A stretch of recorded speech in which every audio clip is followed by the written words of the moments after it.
The heat was mean. Not just hot, mean.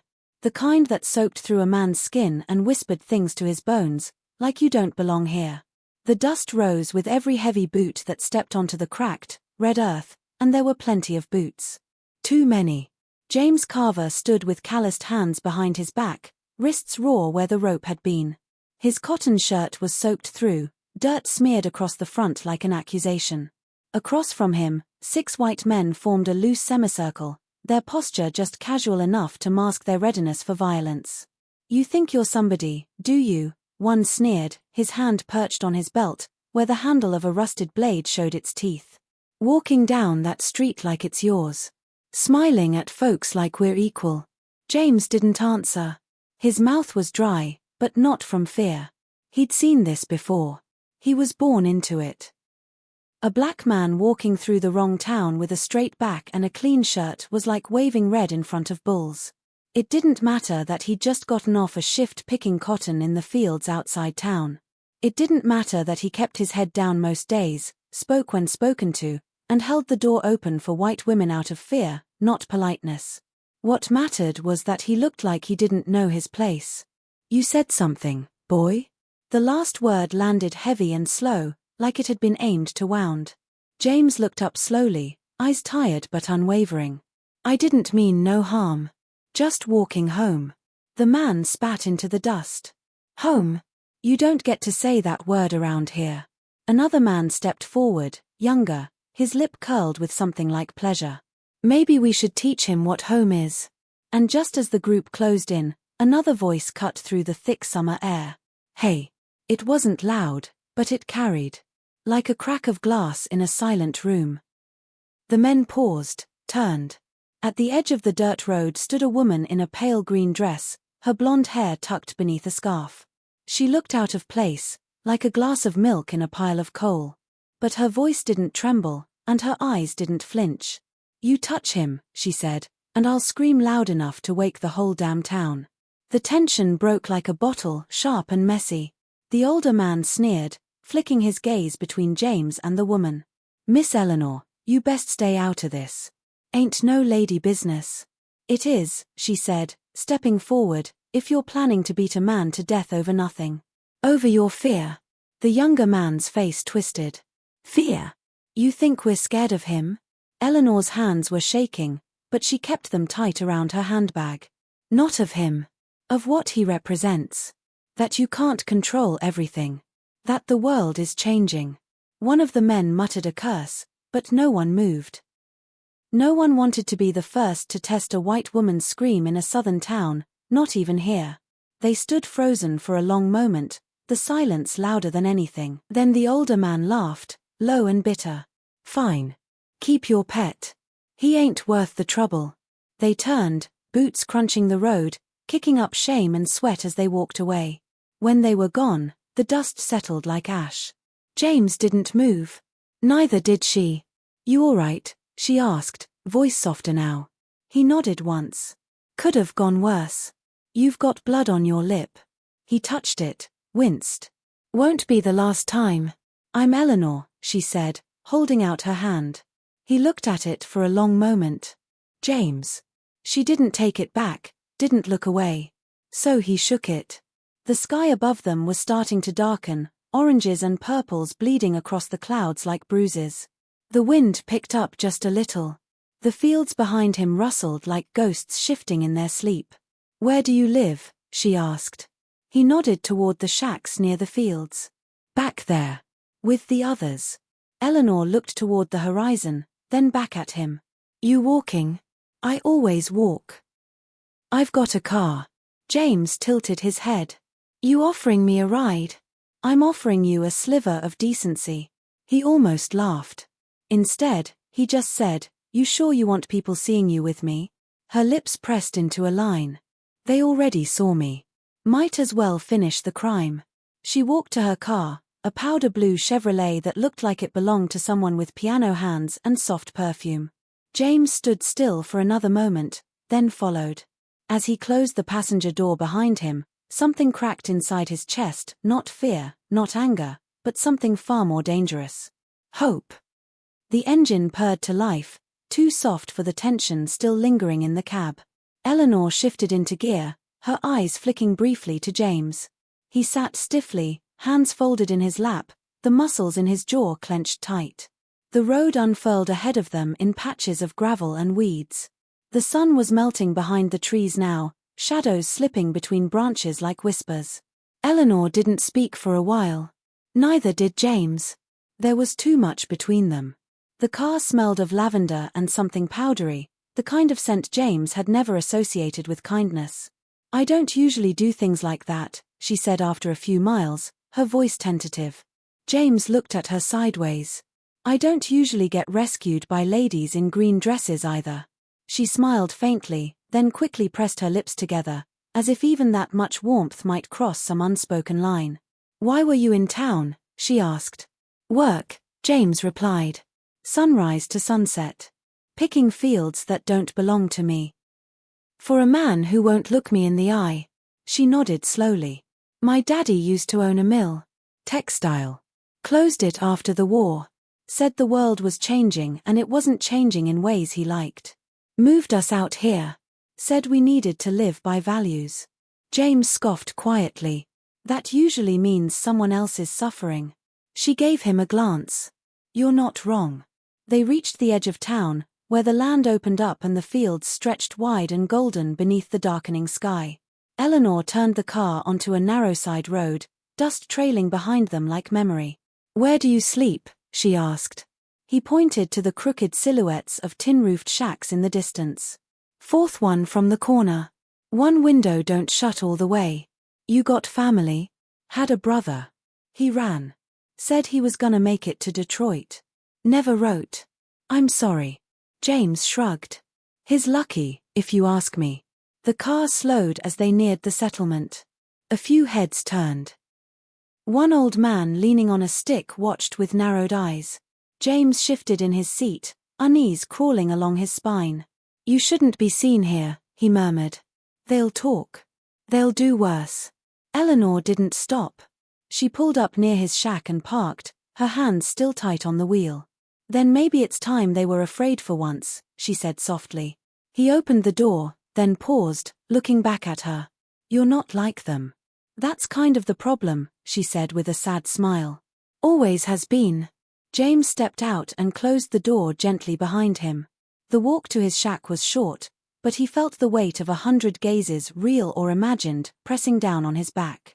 He didn't look back at her car until he was inside, behind the crooked door and the thin wooden walls. But she didn't leave. Eleanor sat there for a long moment, staring out at the dusky horizon.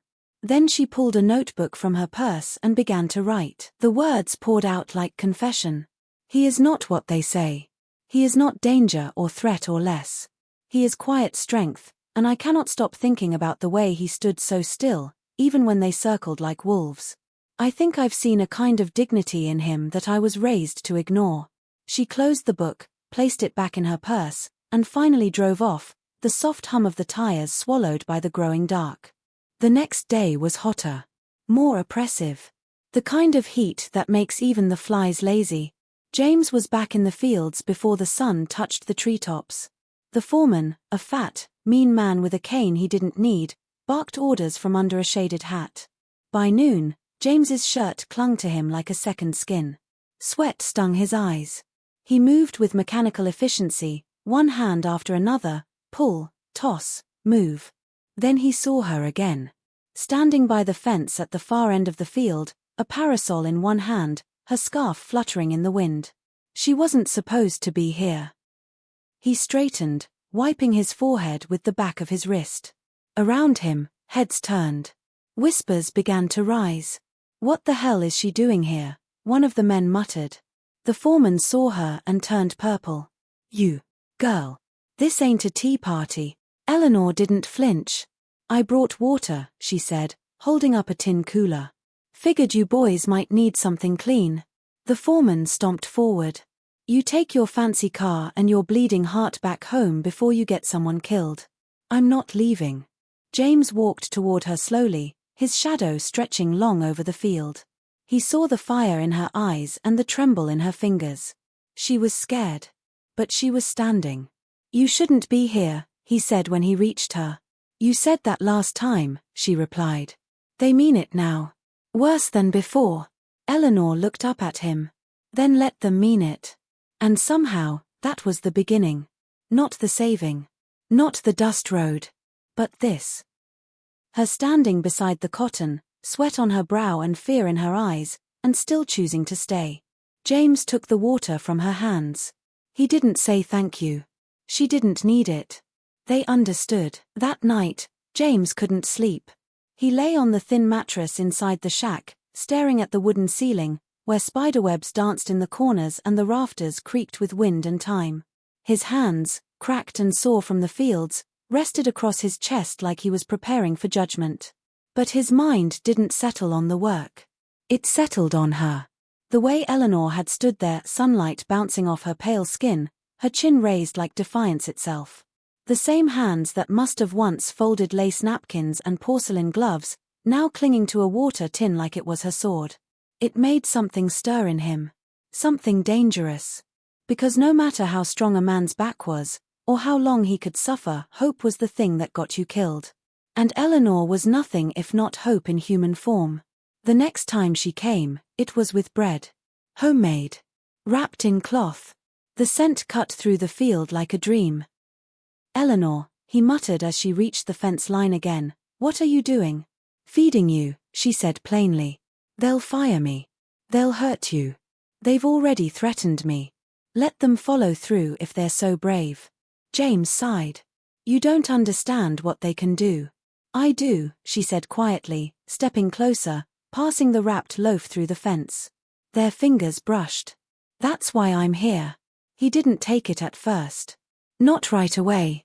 But eventually, hunger and something deeper overpowered caution. He held it gently in his hands like it was something holy. You don't have to fix the whole world to be kind, she whispered. James didn't say anything. He just nodded and returned to the rose, the scent of warm bread clinging to him like mercy. Whispers grew like weeds. They were seen together too often. A car parked near the fields. A figure by the shack some evenings. Even the preacher began to speak of unnatural attachments during Sunday sermons. One night, someone left a dead bird on her windshield. Eleanor didn't flinch. She just cleaned it off with a handkerchief and drove on. Another time, James returned to his shack to find his mattress slashed and a noose hanging from the rafter. He sat down on the broken frame and stared at it. He wasn't afraid of dying. He was afraid of becoming numb to living. So he went to her. She was in the garden behind her father's house, kneeling beside a patch of lilies, her gloves stained with soil. He didn't wait for an invitation. He walked past the gate, into a world not meant for him, and said, they came inside. She turned. Her face paled, then set into granite. I'm sorry. I'm not looking for pity. Good, she said. Because I don't have any. Just anger. He stepped closer. You're risking too much.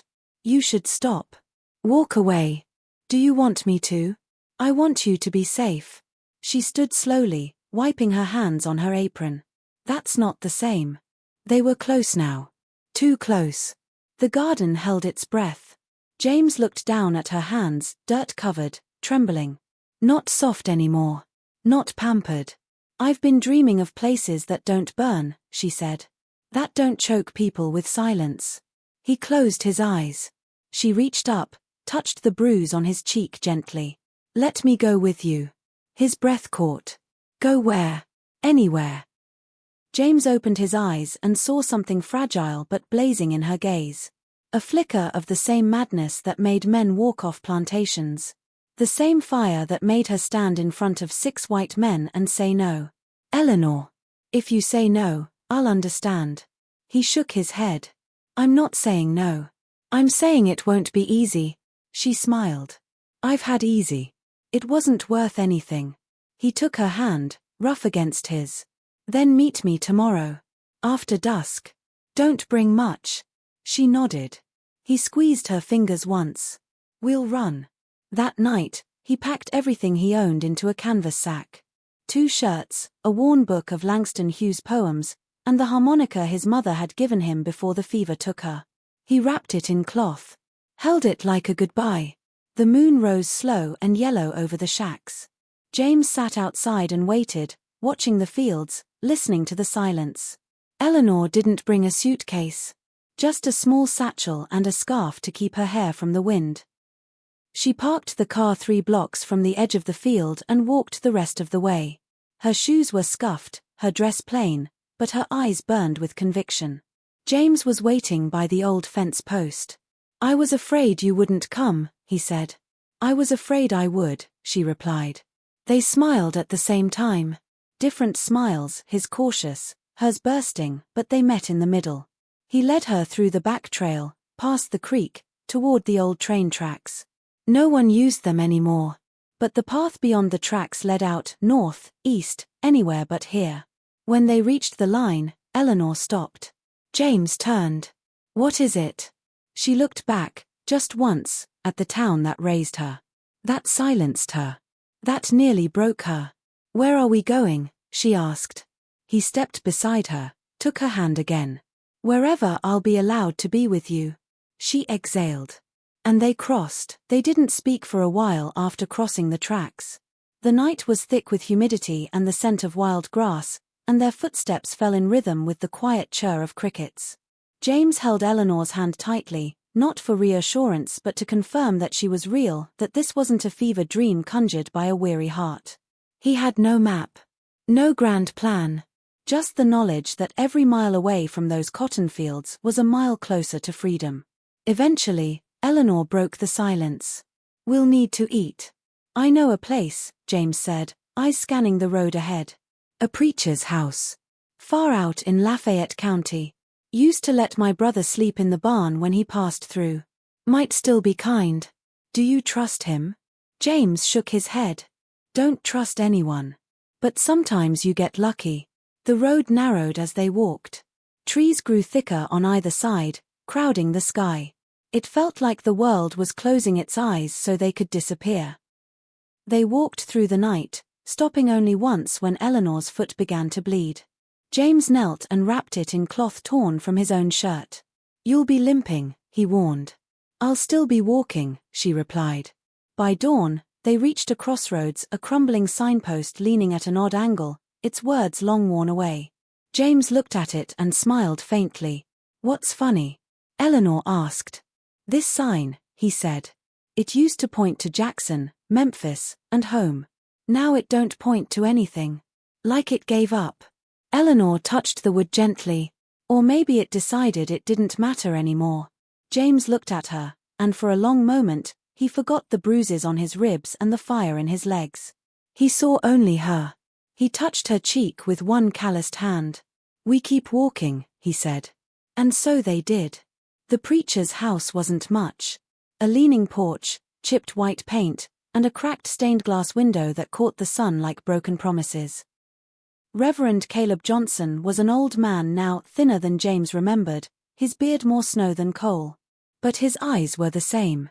Sharp, watchful. "Lord, boy," he said as James approached, "you look like you ran from the devil himself." "Worse," James replied. "I ran from Mississippi." The Reverend glanced at Eleanor, who stood close behind James, her hair damp and cheeks smudged with dust. He didn't say anything for a long time. Then, with a grunt, he stepped aside and opened the door. "Get in before someone sees you." They stayed 3 days. The barn smelled of hay and old leather, but it was shelter. Eleanor scrubbed herself clean with a basin and rainwater, and James helped fix a broken gate as payment. Reverend Johnson said little, but he left them bread and beans each morning, and once, a folded shirt from his younger days. On the 3rd night, they sat on the barn floor, a lantern between them, casting their shadows up into the rafters like giants. "I never asked," Eleanor said. "Why did your brother run?" James looked down at his hands. He got tired of asking for permission to breathe. Thought the North would be better. Never found out if he was right. Eleanor leaned back against the hay. "And now you're doing the same." "I guess I am." She reached for his hand. But not alone. He looked at her, eyes heavy. "You really believe we'll find a place?" "I believe we are the place," she said. "Anywhere we stop, together, that's home." The silence that followed wasn't empty. It was full. of unsaid things, of hope and pain and stubborn dreams. James leaned forward and kissed her. It wasn't soft. It wasn't gentle. It was real. They left before dawn on the fourth day. The Reverend gave them a small bundle of food, a bus route carved into a page from his Bible, and a final word. You go far, now, he said. Farther than hate can follow. James nodded. Eleanor touched the Reverend's sleeve. Thank you for seeing us. He smiled sadly. I see too many ghosts. I'm glad to see the living. The bus was nearly empty. The driver, a tired woman with grey eyes, didn't ask questions when they boarded. James paid in crumpled bills. Eleanor tucked her scarf tighter around her face. They rode in silence, the countryside unfolding past them in long, golden blurs. Cotton fields turned to forests. Forests to distant cities. At a stop in Tennessee, Eleanor turned to him. Where are we going? She asked again, quietly, like a prayer. James looked out the window. He thought about towns with no signs, fields with no chains, and nights where no one circled him like a dog in a cage. And then he said it. Wherever I'll be allowed to be with you. They never sent letters. No one ever found them.